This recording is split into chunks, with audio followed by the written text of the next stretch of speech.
السلام علیکم۔ تبلیغ دین کے اس کار خیر میں اپنا حصہ ڈالیں، ہمارے چینل کو سبسکرائب ضرور کریں اور اس ویڈیو کو آگے شیئر ضرور کریں۔ اب رہ گیا وہ سوال وَلِعَبْدِ مَا سَأَلَ، کہ جب انسان الحمدللہ رب العالمین کہہ دیتا ہے، فاتحہ شریف شروع کرتا ہے، تو اللہ کیا فرماتا ہے؟ وَلِعَبْدِ مَا سَأَلَ، کہ میرا بندہ جو مجھ سے مانگے گا میں اس کو عطا کروں گا۔ اب پریکٹیکل سوال تو یہی ہے، ہر ایک کے ذہن میں دعائیں تو بڑی کرتے ہیں، کوئی قبول نہیں ہوتی، کوئی ہو جاتی ہیں کوئی نہیں ہوتی، ہر دعا تو قبول نہیں ہوتی ہے۔ اس نقطے کو سمجھنے کے لیے اللہ کا فرمان یاد رکھ لیں۔ قرآن کے اندر اللہ نے نماز کی تعریف کیا کی ہے، یاد رکھ لیں۔ اللہ فرماتا ہے ان الصلاۃ تنہا عن الفحشاء والمنکر۔ نماز کی رب نے جو تعریف کی ہے نا قرآن کے اندر، وہ یہ ہے کہ بے شک نماز ہمیں روکتی ہے فحشائی بے حیائی سے، والمنکر اور برائی سے۔ نماز کی اللہ نے تعریف کی ہے، یا یوں کہہ لیں کہ شرط لگا دی ہے کہ نماز قابل عمل کون سی ہے، یا اللہ کی بارگاہ میں جو نماز قبول ہوتی ہے وہ کون سی ہے۔ یوں کہہ لیں آپ، اللہ فرماتا دو شرطیں ہیں اس کی بھائی، ان الصلاۃ تنہا عن الفحشاء والمنکر، کہ نماز وہ ہے جو انسان کو برائی سے بھی روک دے اور بے حیائی سے بھی روک دے۔ اب جب اس تعریف کو ہم پڑھیں گے، اس آیت کو پڑھ لینے کے بعد، سن لینے کے بعد، اگلی بات جو قابل غور ہے، ہم نے دیکھنا یہ ہے، ہم نماز تو پڑھ لیتے ہیں، اچھا پہلے بے حیائی کی اور برائی کی تعریف سن لیں۔ بے حیائی کیا ہے؟ ایک برائی ہے اور ایک بے حیائی ہے۔ الحیاء من الایمان، پیارے آقا کا فرمان ہے کہ جو حیا ہے، جسے ہم شرم کہہ لیتے ہیں، جسے ہم ادب کہہ لیتے ہیں، جسے ہم احترام کہہ لیتے ہیں، یہ آپ کے ایمان کا حصہ ہے۔ تو پہلی بات جو غور کرنے کی وہ یہ ہے کہ ہم نماز تو پڑھتے ہیں، لیکن کیا ہم برائیوں سے رک جاتے ہیں یا رکے ہوئے ہیں؟ ہم سے کوئی برائی سرزد تو نہیں ہوتی؟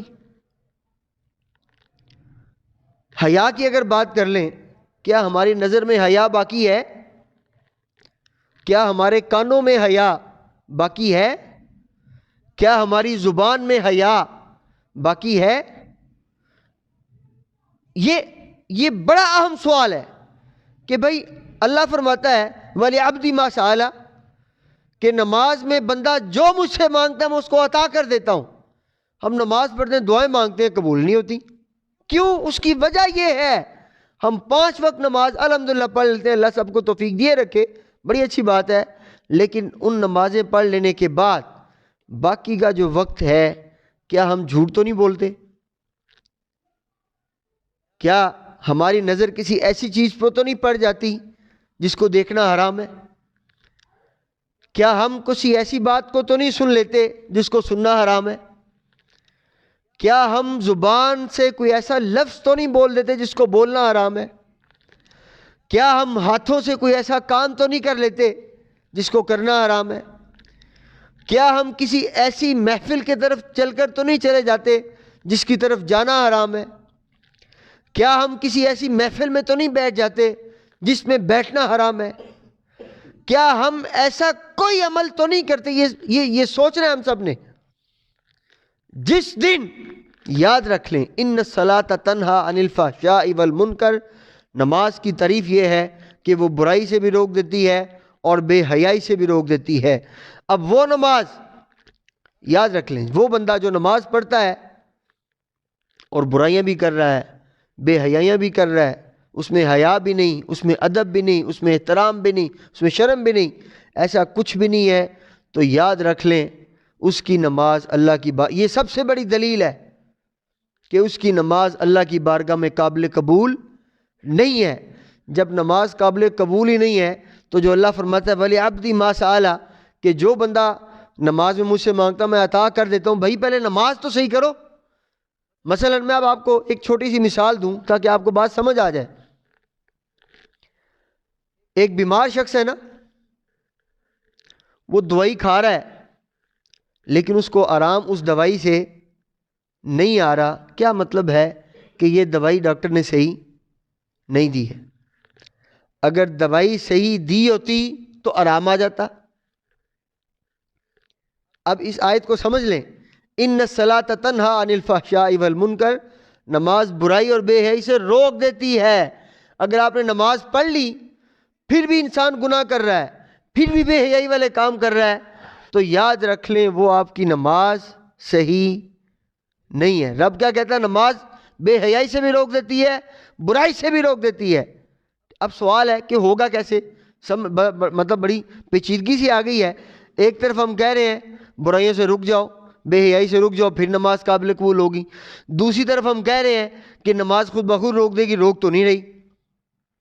تیسری بات، اس کا بڑا سادہ سا اہم مسئلہ یہ ہے، یاد رکھ لیں، بڑا سادہ حل ہے، بس ہم بات یہاں ختم کریں گے. نماز کیا ہے؟ بندے کی معراج ہے. اللہ کی بارگاہ میں بندے کی معراج ہے نا، ملاقات ہے رب سے.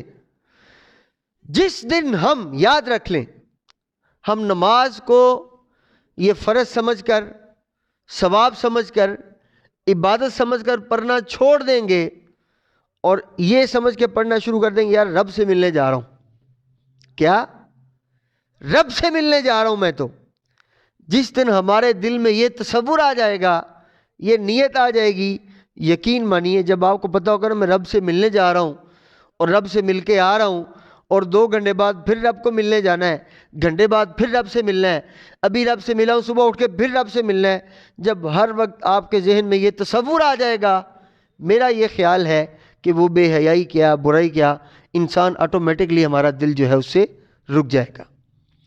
جب ہماری نمازیں ایسی ہو جائیں گی کہ نماز تو پڑھی لیکن کوئی گناہ بھی نہیں کیا، بے حیائی والے کام بھی نہیں کیے، نہ اس کا سبب بنے، نہ اس کا حصہ بنے، نہ کوئی ایسا کام کیا، تو پھر میرا رب فرماتا ہے وَلِعَبْدِي مَا سَأَلَ، کہ اب جو بندہ نماز پڑھے گا نا، جو یہ نیت لے گا کہ رب سے ملنے جا رہا ہوں، تو وَلِعَبْدِي مَا سَأَلَ، جو بندہ میرے سے مانگے گا میں اس کو وہ عطا کر دوں گا.